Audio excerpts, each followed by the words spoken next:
మా latest videos కోసం మా ఈ తెలుగు న్యూస్ ఛానల్ సబ్స్క్రైబ్ చేసి గంట సింబల్ యాక్టివేట్ చేసుకోండి. రేపు గురువారం నవమి. పసుపు డబ్బాలో ఇది ఒక్కటి వేయండి చాలు. 4 వైపుల నుండి ధనం దూసుకు వస్తుంది. 100కు 100% కుబేరులవుతారు. లక్ష్మీదేవి మీ ఇంట్లో తిష్ట వేసుకుని కూర్చుంటుంది. మీకు కావలసినంత ఐశ్వర్యాన్ని ఇస్తుంది. సమస్యలన్నీ కూడా తీరిపోతాయి. గురువారం రోజు పసుపు డబ్బాలో ఎవరైతే దీనిని పెడతారో వారి ఇంట్లో కనకవర్షం కురుస్తుంది. ధనానికి లోటు అనేది రాదు. పసుపు గురించి మనందరికీ తెలుసు. పసుపు మంగళకరమైనది, శుభకరమైనది. శుభాలను తెస్తుంది, అశుభాలను దూరం చేస్తుంది. పసుపు అనేది అందరి ఇళ్లల్లో ఉంటుంది. కొంతమంది వంటగదిలో వాడే పసుపునే పూజల్లోనికి కూడా వాడేస్తూ ఉంటారు. కానీ అలా వాడకూడదు. మహాపాపం తగులుతుంది. ఎందుకంటే మనం నాన్ వెజ్ వండినప్పుడు పసుపును తాకుతాం. అలా తాకటం వలన ఆ పసుపు అపవిత్రం అయిపోతుంది. అటువంటి పసుపును పూజల్లో వాడితే పాపం తగులుతుంది. కనుక ఎప్పుడైనా సరే పూజ గదిలో ఒక పసుపు డబ్బాను, వంటగదిలో ఇంకొక పసుపు డబ్బాను పెట్టుకోవాలి. రెండింటినీ కలిపేయకూడదు. వంటగదిలోని పసుపు డబ్బాలోని పసుపును వంటల్లో వాడుకోవాలి. పూజ గదిలోని పసుపు డబ్బాలోని పసుపును పూజలకు మాత్రమే వాడాలి. అలా వాడితేనే మీకు 100% ఫలితం వస్తుంది. ఇక ప్రత్యేకంగా వంటగదిలో ఉండే పసుపు డబ్బాలు గురువారం రోజు ఇది ఒక్కటి వేస్తే చాలు, మీ జాతకం మారిపోతుంది. జాతకంలో ఉండే దోషాలన్నీ కూడా పోతాయి. 4 వైపుల నుండి ధనం దూసుకు వస్తుంది అని సిద్ధశాస్త్రం చెప్తోంది. మరి ఇంతకీ గురువారం రోజు పసుపు డబ్బాలో ఏం వేయాలి అనే విషయాన్ని ఇప్పుడు మనం ఈ వీడియోలో వివరంగా తెలుసుకుందాము. అంతకన్నా ముందు మేక కుక్కగా ఎలా మారిందో తెలిపే నీతి కథను విందాం. అనగనగా ఒక గ్రామంలో వేదశర్మ అనే అతి నిష్ఠాపరుడైనటువంటి బ్రాహ్మణుడు ఉండేవాడు. పాండిత్యానికి సంబంధించినంత వరకు అతను ఎంత తెలివిగలవాడో నిత్య జీవితంలో అంత అమాయకుడు. ఒకనాడు వేదశర్మ పొరుగురు పని మీద వెళ్ళి తిరిగి ప్రయాణంలో అదే ఊళ్ళో ఉన్న తన శిష్యుడు చూద్దామని వెళ్ళాడు. గురువుగారిని చూసి పరమానంద భరితుడైన శిష్యుడు వేదశర్మకు పాదసేవ చేసి పంచభక్షాలతో భోజనం పెట్టి మర్యాద చేశాడు. తన గ్రామానికి తిరుగు ప్రయాణమైన గురువుగారికి ప్రేమతో తన వద్ద ఉన్న మేకల మందలోని ఒక నల్ల మేకను వేదశర్మకు కానుకగా సమర్పించుకొని భక్తి శ్రద్ధలు చాటుకున్నాడు శిష్యుడు. శిష్యుడి అభిమానానికి అత్యంత సంతసించిన వేదశర్మ మేక మెడకు పలుపుతాడు కట్టి చేతిలో పట్టుకుని గ్రామం వైపు నడక సాగించాడు. దారిలో దాహం వేసి ఒక చెరువు దగ్గర నీళ్లు త్రాగుదామని ఆగాడు వేదశర్మ. అక్కడే చెరువు గట్టుపై కూర్చున్న 3 దొంగలు వేదశర్మను, అతడి దగ్గర ఉన్న మేకను చూశారు. ఎలాగైనా మేకను కాజేద్దామని దుర్బుద్ధి పుట్టింది ఆ దొంగలకు. మంచినీళ్లు త్రాగి మేకను తోలుకొని ముందుకు నడక సాగించాడు వేదశర్మ. కొంత దూరం వెళ్ళగానే ఆ 3లో ఒక దొంగ వేదశర్మ దారికి అడ్డంగా వచ్చి, మీరు చూస్తే బ్రాహ్మణోత్తములుగా ఉన్నారు, ఈ నల్ల కుక్కను వెంట పెట్టుకుని పోతున్నారేమిటి అని అడిగాడు ఆశ్చర్యంగా ముఖం పెట్టి. అప్పుడు వేదశర్మ, ఓరి మూర్ఖుడా, నీకు కళ్ళు కనిపించటం లేదా, లేక మతి భ్రమించిందా? చక్కటి మేకను పట్టుకుని కుక్క అంటావేమిటి? వారికి అడ్డులే, పో అవతలికి అని చీదరించుకున్నాడు. అలా ఇంకొంత దూరం వెళ్ళాక రెండో దొంగ ఎదురొచ్చి బ్రాహ్మణుడికి వంగి దొంగ దండం పెట్టి, అయ్యా, మీరు చూస్తే అన్ని శాస్త్రాలు తెలిసిన వారిలాగా ఉన్నారు, అలాంటిది ఈ నల్ల కుక్కను తోలుకుపోతున్నారేమిటి? మీలాంటి పెద్దలు ఏం చేసినా చెల్లుతుందనా ఏం అని వెటకారంగా అని వెళ్ళిపోయాడు. రెండో దొంగ కూడా మేకను కుక్క అనేటప్పటికీ వేదశర్మ మనసులో ఏమూలో చిరు సందేహం తొంగి చూసింది. అయినా సరే తొనకకుండా గంభీరంగా ముందుకు నడక సాగించాడు. మరికొంత దూరం వెళ్ళాక మూడో దొంగ ఎదురొచ్చి, అదేమిటి బ్రాహ్మణ పుట్టుక పుట్టి ఇలాంటి పని చేయడానికి నీకు సిగ్గుగా లేదు? ఈ నల్ల కుక్కను వెంటబెట్టుకొని పోతున్నావా? నీలాంటి వాళ్ళ వల్లనే ఆచారాలు మంటగలుస్తూ ఉన్నాయి, చిచ్చి అని నోటికొచ్చినట్టల్లా కూడా వాగి చేదరించుకొని వెళ్ళిపోయాడు. అంతే, వేదశర్మకు మనసంతా కలిచినట్లయింది. ఒకరు కాదు, ఇద్దరు కాదు, ఏకంగా 3. దీనిని నల్ల కుక్క అన్నారు. అసలు ఇది నల్ల మేక లేక నల్ల కుక్క అని నాకే సందేహం కలుగుతున్నది అనుకుని దిగులుపడి ఎక్కడి వాడక్కడ కోలబడిపోయి తల పట్టుకున్నాడు. ఇదంతా వేదశర్మను అనుసరించి వస్తున్న 3 దొంగలు చూసి తమ పన్నాగం పారినందుకు ఆనందించసాగారు.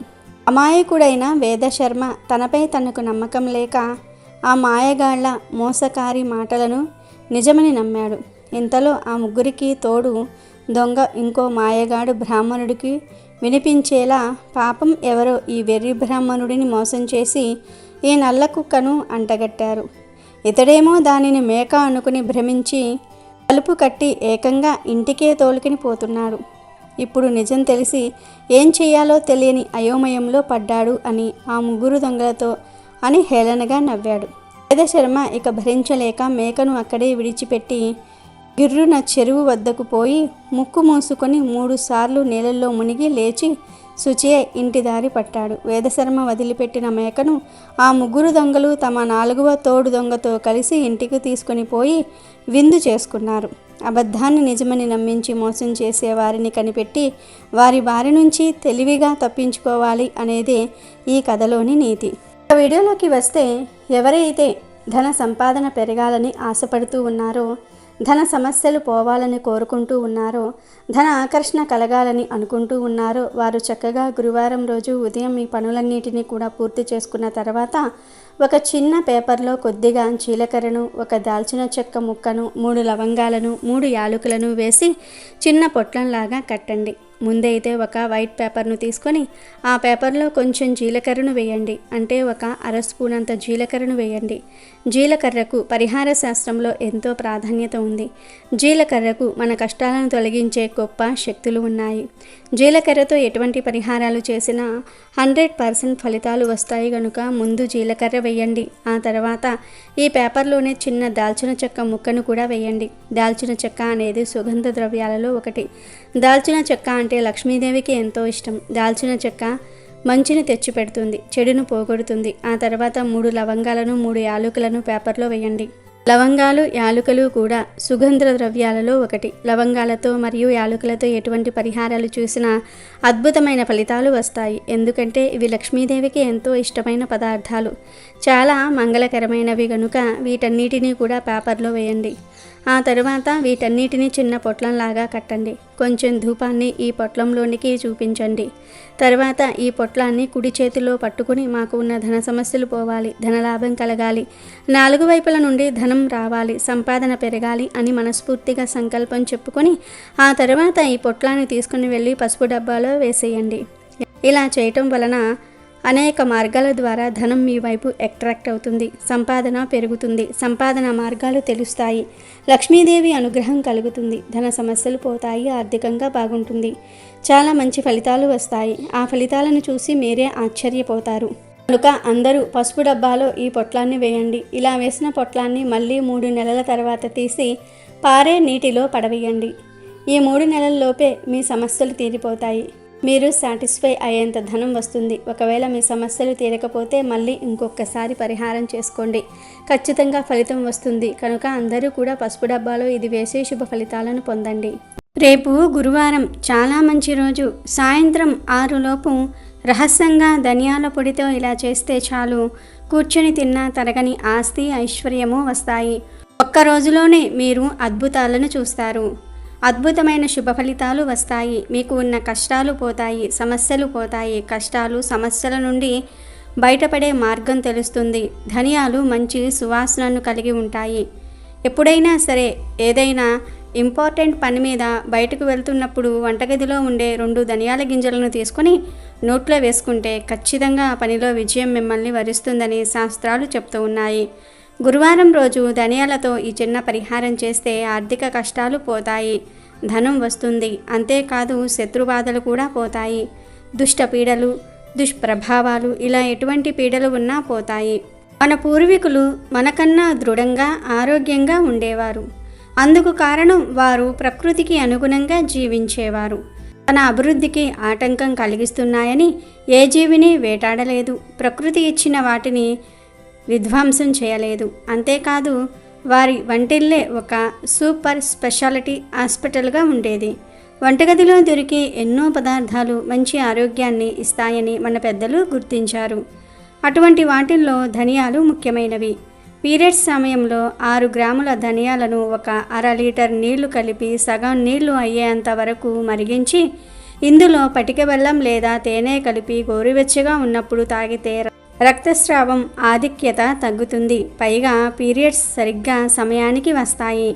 మధుమేహాన్ని అంటే షుగర్ని నివారించటంలో ధనియాలు అద్భుతంగా ఉపయోగపడతాయి. మధుమేహం రాకుండా ఉండడానికి కూడా ఇవి బాగా పనిచేస్తాయి. ధనియాల పొడి కొలెస్ట్రాల్ని నియంత్రణలో ఉంచుతుంది. ధనియాలను గ్రైండ్ చేసి ఒక గ్లాస్ నీళ్లు చేర్చి మరిగించి చల్లారిన తర్వాత వడకట్టి తాగితే కొలెస్ట్రాల్ను తగ్గిస్తుంది. ఇలా కొన్ని రోజుల పాటు చేస్తే అద్భుతమైన ప్రయోజనం కనిపిస్తుంది. ఇలా ధనియాలకు పరిహారాల పరంగా మరియు ఆరోగ్యపరంగా కూడా ఎంతో ప్రాముఖ్యత ఉంది. అయితే ధనియాలతో గురువారం రోజు ధనియాలను పొడి చేసి ఆ పొడితో ఒక చిన్న పరిహారం చేస్తే మీకు ఉన్న ఆర్థిక సమస్యలన్నీ కూడా పోతాయి. తరతరాలకు తరగని ఐశ్వర్యం వస్తుందని శాస్త్ర పండితులు చెప్తూ ఉన్నారు. మరి గురువారం రోజు ధనియాల పొడితో ఏం చేయాలి అనే విషయాన్ని ఇప్పుడు మనం ఈ వీడియోలో వివరంగా తెలుసుకుందాం. ఈ రోజుల్లో చాలామంది ఆర్థిక సమస్యల వలన సతమతమైపోతూ ఉన్నారు. ఎందుకంటే ఈ నవ సమాజంలో ఏ చిన్న పని చేయాలన్నా ఎక్కడికి వెళ్ళాలన్నా ప్రతిదీ ఖర్చుతో కూడుకుని ఉన్న విషయంగా మారింది. అందుకే ప్రతి మనిషి డబ్బులు సంపాదించటం కోసం ఎంతో కష్టపడుతూ ఉన్నాడు. కొంతమందికి లక్ కలిసి వచ్చి కావాల్సినంత డబ్బు వస్తుంది. కానీ మరికొందరికి మాత్రం ఎంత కష్టపడినా సరిపడా ధనం రాదు. ఎప్పుడూ దరిద్రం నెత్తి మీద తాండవం చేస్తుందని వాళ్ళను వాళ్లే తిట్టుకుంటూ ఉంటారు. ఇలా సరిపడా ధనం సంపాదించలేక బాధపడేవారు, ఆర్థిక సమస్యలతో సతమతమయ్యేవారు గురువారం రోజు రహస్యంగా ధనియాలతో ఒక చిన్న పరిహారం చేస్తే చాలు ఆర్థిక సమస్యలన్నీ కూడా పోతాయని శాస్త్ర పండితులు చెప్తూ ఉన్నారు. కానీ ఈ పరిహారం చేసేవారు రహస్యంగా చేయాలి. ఈ పరిహారం చేస్తున్నట్టు ఫ్రెండ్స్కి, ఇంట్లో వాళ్లకు ఎవరికీ కూడా చెప్పకూడదు. చాలా రహస్యంగా చేయాలి. ఇంటిలో కాకుండా ఎవరూ తిరగని చోట, చెట్లు ఉన్న చోట ఈ పరిహారాన్ని చేయాలి. అసలు ఏం చేయాలి అంటే గురువారం రోజు ఎవరైతే ఈ పరిహారాన్ని చేయాలి అని అనుకుంటూ ఉన్నారో వారు ఒక గ్లాసును అలాగే ఒక స్పూన్ ధనియాల పొడిని తీసుకొని చెట్లు ఉండే చోటకు వెళ్ళండి. ఎవ్వరూ తిరగకుండా ఉండాలి. ఆ ప్లేస్లోనే చెట్లు కూడా ఉండాలి. ఇలాంటి ప్లేస్ ముందే చూసి పెట్టుకోండి. ముందు ఆ ప్లేస్లో ఏదైనా ఒక చెట్టు క్రింద కూర్చొని చిన్న గొయ్యిని తవ్వండి. అంటే మీరు గ్లాస్ తెచ్చుకున్నారు కదా, ఆ గాజు పట్టేటట్టు గొయ్యి తీయండి. మామూలు గ్లాసు, ప్లాస్టిక్, ఇత్తడి, స్టీల్ ఇలా ఏ గ్లాసు తెచ్చుకొని అయినా సరే ఈ పరిహారం చేసుకోవచ్చు. మీరు గొయ్యి తీసిన తర్వాత గ్లాసులో ధనియాల పొడిని వేసి మీ కుడి చెయ్యిని ఆ గ్లాసు మీద మూతలాగా పెట్టి, దేవుడా నాకు తీవ్రంగా ఆర్థిక సమస్యలు ఉన్నాయి, ఆ సమస్యలు పోయి నా ధన రాబడి రావాలి, తరతరాలకు తరగని ఐశ్వర్యంతో నేను నా కుటుంబం తరతరాల వరకు సంతోషంగా జీవించాలని మీ కోరికను చెప్పుకోండి. అలా కోరికను చెప్పుకున్న తర్వాత ఈ గ్లాసును ధనియాల పొడితో సహా గొయ్యిలో పెట్టి మట్టితో పూజ చేయండి. ఆ తర్వాత మీరు నిల్చున్న చోటే మీ చుట్టూ మీరు 11 సార్లు స్వీయ ప్రదక్షిణలు చేసుకొని అక్కడి నుండి ఇంటికి వచ్చేయండి. ఇలా చేస్తే మీకు ఉన్న ఆర్థిక సమస్యలన్నీ కూడా పోతాయి. త్వరలోనే మీరు కోరిన విధంగా తరతరాలకు తరగని ఐశ్వర్యం వస్తుంది. మీకు అంతా మంచి జరుగుతుంది. ఉదయం లేచినప్పటి నుంచి సాయంత్రం 6 ఎప్పుడైనా సరే ఈ పరిహారాన్ని చేయవచ్చు. కాబట్టి మీరు కూడా రేపు గురువారం రోజు ఒక గ్లాసు మరియు ధనియాల పొడితో ఈ చిన్న పనిని చేసి ధన సమస్యలను తొలగించుకొని ఆనందంగా జీవించండి. అమెజాన్లో బెస్ట్ డిస్కౌంట్స్ కోసం వీడియో డిస్క్రిప్షన్లో లింకు ఉంది, చూడండి.